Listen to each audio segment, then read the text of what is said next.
Welcome to Sri Academy Online Teaching Classes 2020-21 सुप्रभात। मैं नीलम त्रिपाठी आज एक नए विषय के साथ प्रस्तुत हूँ। वह विषय है ईमानदार बालक, पाठ का अगला भाग। एक व्यक्ति, हाँ प्रताप कहा, यहाँ कहीं राजकिशोर जी रहते हैं। दूसरा व्यक्ति, हाँ उधर देखो, वहाँ नीला पर्दा है ना, वहाँ आवाज दो, ऊपर रहते हैं। वे चले जाते हैं। प्रताप उस मकान के पास जाता है। प्रताप, पंडित राजकिशोर जी। राजकिशोर ऊपर से झांककर, कौन? प्रताप जी, मुझे मेरे भाई ने भेजा है। राजकिशोर, तुम्हारे भाई ने? ठहरो मैं आता हूँ। बाहर आकर, क्या बात है बच्चे? प्रताप, आज दोपहर को मेरे भाई ने आप को एक छलनी बेची थी। राजकिशोर, हाँ हाँ, आज मैंने एक लड़के से छलनी ली थी और उसे 1 रुपए का नोट दिया था।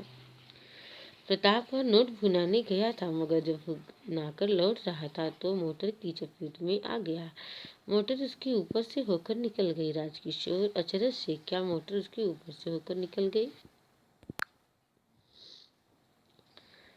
सिर गिराता है, सामान न जाने कहाँ गया, उसके दोनों पैर कुचल गए। राजकिशोर भय से पैर कुचल गए।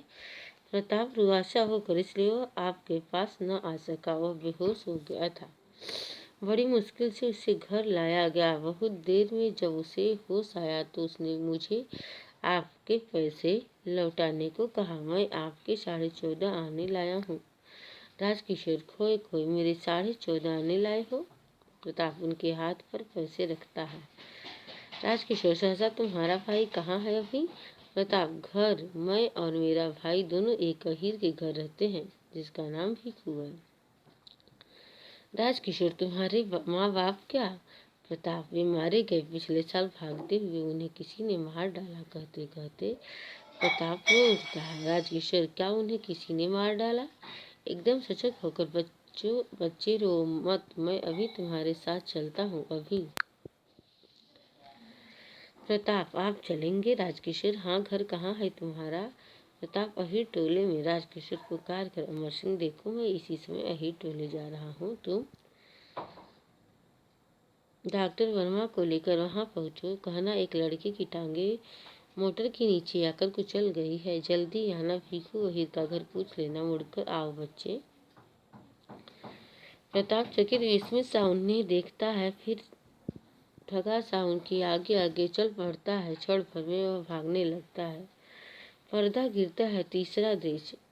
अहीर टोले में एक कच्चा घर, स्टेज पर अंदर के ओसारे का एक दृश्य, जमीन पर फूस का ढेर, उसी पर बसंत लेटा है, गले कंबल ढका है, रह रह कर दर्द से करा रहा है।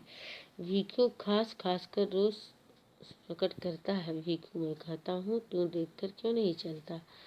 आजकल के छुकरे हवा में उड़ते हैं। बसंत चाचा, गुस्सा न करो, बड़ा दर्द है। राजकिशोर उत्सुकता से, क्यों डॉक्टर साहब, ठीक तो हो जाएगा ना? डॉक्टर, पंडित जी, ऐसा लगता है एक पैर की हड्डी टूट गई है, स्क्रीन करके देखना होगा। दूसरा पैर ठीक है, पर इसे अभी अस्पताल पहुंचाना चाहिए, देर हो गई तो। राजकिशोर, तो अभी ले चलो, मैं एम्बुलेंस के लिए फ़ोन करता हूँ। डॉक्टर, हाँ हाँ कीजिए, मैं जब तक इंजेक्शन लगाता हूँ। बसंत आँख खोलकर, आप क्या कर रहे हैं? मैं गरीब हूँ। राजकिशोर, तुम गरीब ही हो बेटा, तुम्हारे पास वह धन है जिसके लिए दुनिया तड़पती है। तुम्हारी ईमानदारी तुम्हारा सबसे बड़ा धन है। मुड़कर, डॉक्टर साहब, जब तक मैं आ नहीं जाऊं, आप कृपया यहीं रहें और देखिए, पैसे की चिंता न करें। भीखू, हुजूर आप ठीक कहते हैं, लड़का खरा सोना है। माँ बाप को तो लड़ाई भिड़ाई में किसी ने मार डाला। शरणार्थी है, 1.5 साल से मेरे पास है, दिन भर बाजार से में मेहनत कर कमाता है, बड़ा ही ईमानदार है। भीखू अहीर बोलता बोलता राजकिशोर के पीछे जाता है। डॉक्टर प्रताप की सहायता से इंजेक्शन तैयार करते हैं। बसंत आंख बंद कर लेता है। क्षण भर के लिए उसके मुख पर शांति और कृतज्ञता उभर आती है। पर्दा गिरने लगता, फिर उठता है। डॉक्टर इंजेक्शन लगाता। बसंत होठ भींचता है। प्रताप भाई का सिर थामता है पर्दा गिर जाता है। तो ये था इस पाठ का पूरा दृश्य, जिसमें राजकिशोर जी उस लड़की को बचाने के लिए डॉक्टर को बुलाते हैं और उसकी सहायता करते हैं, दवा के भी प्रबंध करते हैं ताकि वह बच्चा बच जाए, और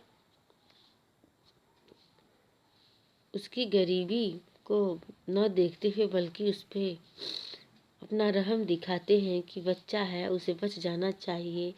इसके अंदर एक ऐसा बड़ा तत्व है ईमानदारी का, जो सबके पास नहीं होता है। लड़का बहुत ही खरा सोना है, भले ही इसके माता पिता मारे गए हों लड़ाई में, लेकिन इसके अंदर जो गुण है वो बहुत ही बड़ा अनमोल है, जो सबके पास नहीं होता, और उस बच्चे को बचाने की कोशिश करते हैं।